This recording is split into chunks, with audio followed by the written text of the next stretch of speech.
હાલો મિત્રો નમસ્કાર, મિસ્ટર તબેલાવાલા. આપણે અગાઉ વાત કરી કે 1 થી 90 દિવસમાં કઈ કઈ સમસ્યાઓ આવશે. તો હવે એ જ ટૉપિક ઉપર પાછા એક નવા અપડેટ, નવા વિડીયો સાથે. અને આજનો આપણો ટૉપિક દૂધ કઈ રીતે વધારવું. કેમ કે અગાઉ આપણે બધી વાતચીત કરી કે કઈ રીતનું ખાણખોળ, કઈ રીતનું વ્યાજણ, આછળમાં પછી હોજો આવે તો એનું શું કરવું. એ બધી ચર્ચાઓ જેણે કંઈ જોઈ એના માટે તો આ વિડીયો એક સોનેરી તક જેવો લાગશે. કારણ કે જો તમે સ્ટેપ બાય સ્ટેપ કોઈ પણ વસ્તુ શીખો, સ્ટેપ બાય સ્ટેપ તમે કોઈ પણ વસ્તુની અંદર ઇન્વોલ્વ થાવ તો તમને બધી જ માહિતી વ્યવસ્થિત મળે. અને ઘણા બધા લોકો મને એમ કહે છે કે તમે વાતો બહુ લાંબી કરો છો, ટૂંકમાં જે કહેવું એ કહી દેતા હતો. પણ મિત્રો, મારો એવો કોઈ ભાવ નથી કે હું તમને ટૂંકમાં શોર્ટમાં બહુ ઘાયા મોટિવ કરી દઉં. મોટિવેશનલ એ વાત બરાબર છે, હું તમને મોટિવેશનલ તરીકે પણ સલાહ આપું છું, પણ એનો એ મતલબ નથી કે ખોટી રીતે તમને મોટિવ કરું.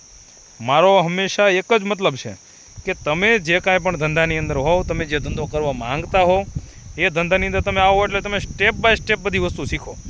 કારણ કે ઉતાવળે આંબા ક્યારેય નથી પાકવાના. એટલે સિઝન સિવા લીંબોળી પણ નથી આવવાની. એટલે લીંબોળી ભાળી તો મને યાદ આવ્યું. એટલે કહેવાનો મારો મતલબ એમ છે કે તમે સ્ટેપ બાય સ્ટેપ શીખો, ધીમે ધીમે શીખો. જેટલું તમે ધીમે ધીમે શીખશો ને એટલો તમે વધારે ગ્રોથ કરશો ને એટલા વધારે આગળ આવશો. તો મિત્રો, હવે આપણે વાત કરીએ કે આપણે પશુ લાવ્યા, તબેલાની અંદર બધું ધીમે ધીમે શરૂ કરી દીધું. તો હવે શરૂ કરી દીધું, પણ દૂધમાં ઘણી વખત કેવું થાય કે ઘણા પશુ એવા હોય કે હજી લગભગ 3-4 દિવસ પહેલાં જ તે મને એક કોલ હતો કે જ્યારે અમે ત્યાંથી પશુ લાવ્યા ને તો એ પશુ અમારે ત્યાં 10-10 લીટર અમે 2 ટાઈમ દૂધ કરતું, એક ટાઈમનું 10 લીટર. એટલે હવે 20 લીટર અમે 3 દિવસ દોઈને પછી અમે લઈને આવ્યા તો અમારે ત્યાં 6-6 લીટર થઈ ગયું. આનું કારણ, હવે જો આ બધા કારણો છે ને એ અમુક મેં તમને કીધું એમ કે તમે સ્ટેપ બાય સ્ટેપ બધું શીખેલા હો, બધું સમજેલા હો ને તો તમારે કોઈ તકલીફ નથી આવતી.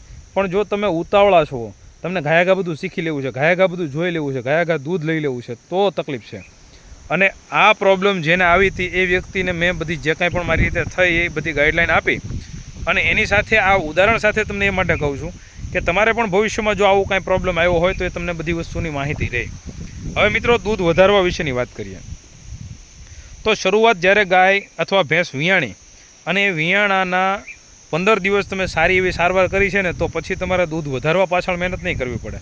ફક્ત તમારે એને ખોરાક ઉપર મહેનત કરવી પડશે. બાકી જે કાંઈ પણ બધું કામ છે ને એ પશુ એની જાતે જ કરી લે છે. તમારે એમાં પછી કાંઈ કરવા પણ રહેતું નથી.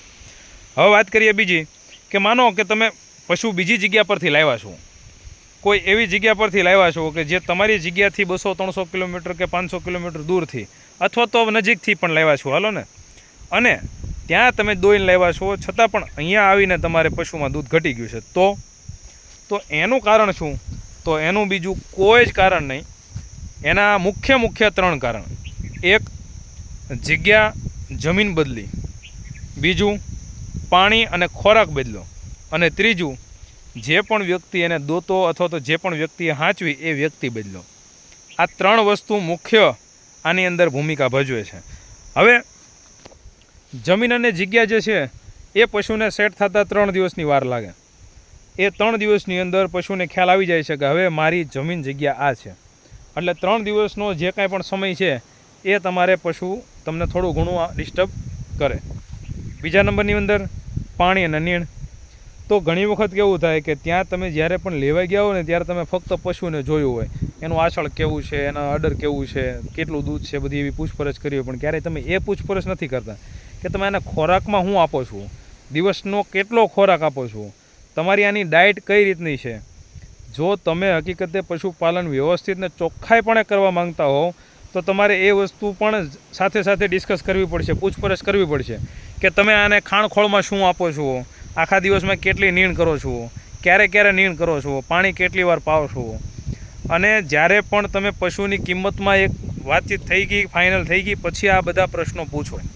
અથવા તો 2-4 કલાક ત્યાં રોકાવાનો આગ્રહ રાખો, જેથી કરીને તમને જોવા મળે કે પશુને કઈ રીતના એ લોકો રાખે છે. એમના પોતાના ખેતરમાં આંટો મારો કે કઈ એની પાસે નીણ છે તો એની ઉપરથી તમને આઈડિયા આવી જાય કે તમને દેનાર વ્યક્તિ સાચું બોલે છે કે ખોટું. કેમ કે એની પાસે માનો કે નેપિયર ઘાસ છે ને એ એમ કહેતા હોય કે અમે તો ઝીંઝવા સિવાય કાંઈ ખવડાવતા જ નથી, તો એની પાસે ઝીંઝવો છે નહીં, એટલે એ તમને રોંગ ડાયરેક્શનમાં લઈ જાય છે, ખોટું બોલતા હોય એવું પણ હોય. એટલે એ વસ્તુ બધી જોતું રહેવાનું. પછી તમે એવા બધા નાના નાના વાત ઉપર ધ્યાન આપવા માંડો ને તો તમે પાણીના નીણ ઉપર ક્યારેય પણ ફેલ નહીં થાવ. એટલે 3 દિવસની અંદર પશુ તો રાગે પડી જાય છે, પણ પછી કેવું થાય કે તમને નીણની એની ખબર નથી. ઘણા બધા નવા વ્યક્તિઓ હોય તો ઓછી નીણ કરે, એટલે પશુ દૂધ તો કાઢે શરૂઆતના 5-7 દિવસ, પણ પશુ ધીમે ધીમે નીચવાઈ જાય, નીતરાઈ જાય અને એકદમ એના હાડકા બધા દેખાવા મળે બહાર. પછી કંઈક ભાઈ આ પશુ હું લાવ્યો ત્યારે તો બહુ લોટકું હતું, સારું એવું, અને હવે કેમ આમ થઈ ગયું? તો એનું કારણ એ છે કે એને રોજ દૂધ દેવાનું છે. દૂધની સાથે સાથે એની તાકાત, એનું લોહી પણ ઘટે છે. એટલે એ વસ્તુની સાથે તમે જો સ્ટેબલ રહેશો, તમે એને પૂરતો ખોરાક આપશો, પૂરતી નીણ આપશો અને એની સાથે ખાણખોળની જે કાંઈ પણ એને તમે પ્રોપર ડાયટ ઉપર ફોકસ આપશો, તો ભલે દિવસમાં 2 જ વખત નીણ કરો, પણ વ્યવસ્થિત તંદુરસ્ત એના એ જ લેવલે રહેશે. ઉપર જાય છે પણ નીચે નહીં આવે. અને જે પણ પશુ દૂધ દેતું હોય એમાં જો ખોરાકમાં ફેર પડે ને એટલે તરત દુબળું પડવા મળે, અને એ દુબળું પડે એ પછી ઘડીકમાં સારું નથી થતું. એટલે એ વસ્તુ ખાસ ધ્યાન રાખવી. અને વાત કરીએ 3જા નંબરની, તો 3જા નંબર ઉપર જે છે એ વ્યક્તિ, ઘણી વખત કેવું થાય કે નાનું એવું બચ્ચું લાવ્યા હોય અને એ નાની એવી પાડીને ઉછેર કરીને 4-5 વર્ષ 6 વર્ષ જે વ્યક્તિએ રાખી હોય, જેના ખીલે રાખી હોય, જેના ઘરે રાખી હોય, હવે એ વ્યક્તિની સાથે એને થોડોક હેત તાલમેલ હોય. ઘણી વખત એ પાડીને ઉછેર કર્યા પછી 1-2 વેતર દોય હોય, તો જે વ્યક્તિએ દોય હોય એની દોવાની સિસ્ટમ, એની મેથડ અલગ હોય. એ પશુને યાદ રહી છે કે મને દોવાવાળા વ્યક્તિ કઈ રીતે દોતા, અથવા તો પછી એને દોતી વખતે કયું ખાણખોળ દઈને દોવા બેસતા. ઘણા બધા વ્યક્તિઓ શું છે કે પારું ન મૂકે, એની જગ્યાએ ખાણ મૂકીને દોવા બેસતા હોય. ઘણા બધા એવા વ્યક્તિઓ હોય કે એ શરૂઆતમાં પારુંને ખાલી સબાડે, મતલબ થોડુંક અમથું ધવરાવે ને પછી પાછળથી પારું મેકતા હોય. એટલે આ જે કાંઈ પણ એની પેટર્ન છે એમાં જે ફેરફાર થાય એના કારણે પણ પશુ ઘણી વખત કેવું છે કે તમને એક સરખું દોવા ન દે. પણ આ ઓવરઓલ આ બધી જ વસ્તુનું જે કાંઈ પણ મેં તમને કીધું એમાં ફક્ત 3 દિવસ લાગે છે. 3 દિવસની અંદર વ્યવસ્થિત રાગે પડી જાય છે. અને 3 દિવસની અંદર તમારે પણ એ વસ્તુ સમજી લેવાની છે કે તમે કેટલા લીટરવાળું પશુ લાવ્યા છો, તો એટલા લીટર પ્રમાણે તમારે એને ખાણખોળ, નીણ આ બધી જ વસ્તુ દેવી પડશે. અને ખાસ જ્યારે નવું પશુ તમે લાવો, તમારા તબેલાની અંદર તમારે સેટ કરવું છે, તો એની સાથે થોડી આત્મીયતા વધારો, એની સાથે થોડીક તમે વધારે પડતી અટેચમેન્ટ વધારો. તમે એને મળવાનું વધારે રાખો, હાલતા ચાલતા એની ઉપર હાથ ફેરવતા રહ્યો. જ્યાં પણ નીણ ખાતું હોય તો થોડું ઘણું નીણને તમે બાજુમાં લ્યો. તમે એની પાસેથી 1-2 વખત હાલો, આખા દિવસની અંદર 5-7-10 વખત તમે એની પાસેથી નીકળો, એવી કાંઈ પણ કામગીરી કરો. એટલે એનાથી કેવું થાય કે જે પશુ 3 દિવસે તમને ઓળખવાનું છે અથવા 3 દિવસે એ નક્કી કરવાનું છે ને, એની જગ્યાએ તમને ફક્ત બીજા જ દિવસે એની સાથે તમારે જોડાણ થઈ જાય. પછી તમે એની પાસે જાઓ એટલે તમને ખ્યાલ આવી જશે માથું હલાવે છે કે નહીં, પછી આમથી આમ ફરે છે, ખીલો ફરે છે, આવું બધું તમને જોવા મળે એટલે ખ્યાલ આવી જાય કે હવે પશુ સેટ થઈ ગયું. પણ ઘણા વ્યક્તિઓ કેવું કરે કે જાજા પશુઓ હોય લાવીને બાંધી દીધું, પછી જે કરવું હોય એ કરશે, અથવા તો જ્યારે સીધો દોવાનો ટાઈમ થાય ત્યારે ડોલ લઈને બેસે ને પછી મારે પાટું, અને પછી પાછા એમ કહે કે ત્યાં તો વ્યવસ્થિત દોવા દેતી, પણ ત્યાં ખીલો અલગ હતો, અહીંયા ખીલો અલગ હતો. અને ઘણી બધી જગ્યાએ તમે જોયું છે ખીલો ફરે એટલે પછી એમાં પશુનું કાંઈ કહેવાય નહીં, કાંઈ ગેરંટી નહીં. પણ હકીકતે ગેરંટી નહીં છે નહીં. જો વૈજ્ઞાનિક રીતે તમે કાંઈ પણ વસ્તુને વિચારતા થાવ ને તો જ આ બધી વસ્તુના તમને આઈડિયા આવશે. બાકી તો તમે શું છે કે ખાલી અંધાધૂન હાલ્યા જાઓ કે એના ખીલે તો આમ હતું, મારા ખીલે આમ થઈ ગયું, ના ખીલામાં જ આમ છે ને, એવું કાંઈ નથી. બધી જ વસ્તુ તમારી દેખરેખ, તમારી સાર સંભાળ અને તમારા ખવડાવવા પીવડા ઉપર છે, બાકી કાંઈ નહીં. ઘણી વખત તમે એ પણ સાંભળ્યું છે કે પશુઓને પેટમાં દાંત હોય, જેટલું ખવડાવો ને એટલું દૂધ આપે. પેટમાં દાંત હોય એનો મતલબ કે આ રિયલવાળા દાંત નહીં, એને કાંઈ સાચા દાંત ન હોય. પેટમાં દાંત મતલબ જેટલું પેટમાં જાય એટલું દૂધ આવે. એટલે તમે ખોરાક ઉપર ધ્યાન આપો, ખાણ ઉપર ધ્યાન આપો. આ બધી વસ્તુ ઉપર તમે જેમ જેમ ફોકસ આપવા મળશો એવી રીતના પછીના પશુઓમાં તમારા કોઈ પણ જાતની હેરાનગતિ નહીં રહે. અને બીજી વસ્તુ, જે વ્યક્તિઓએ આ વિડીયો કાપીને જોયો છે ને એને તો આ તકલીફ મોટા પાયે રહેવાની છે, કારણ કે એને ઘા ખાઈ લેવું છે. તો આ રીતે તો થવાનું નથી. 12 કલાકે 1 જ વાર પશુ દૂધ દેવાનું છે.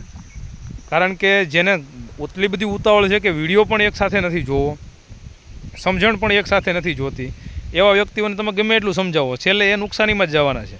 બાકી જે વ્યવસ્થિત રીતે બધી વાતને સમજવાની કોશિશ કરે છે, જે વ્યક્તિ શીખવાની કોશિશ કરે છે, એ જિંદગીમાં ક્યારેય પણ નુકસાનીમાં નથી જતા.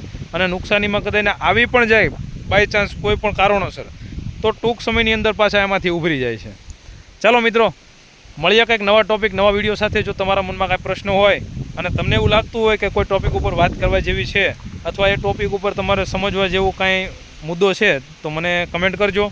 હું જરૂરથી એ ટૉપિક ઉપર આખો ફૂલ વિડીયો બનાવીશ, તમારા માટે સમય કાઢીશ. બાકી આખા દિવસની સમય રહેતો નથી. ઘણા બધા વ્યક્તિઓએ મને કીધું કે તમે સિરીઝ લાવવાના હતા, શું થયું? તો સિરીઝના લગભગ 10 વિડીયો બનાવેલા પડ્યા છે, પણ સમય નથી રહેતો કે હું એને એડિટિંગ કરવી અથવા તો કરાવીને અપલોડ કરાવરાવું. પણ જો કાંઈ એવો સમય વ્યવસ્થિત મળી જશે તો એ પણ આપણે કમ્પ્લીટ કરશું.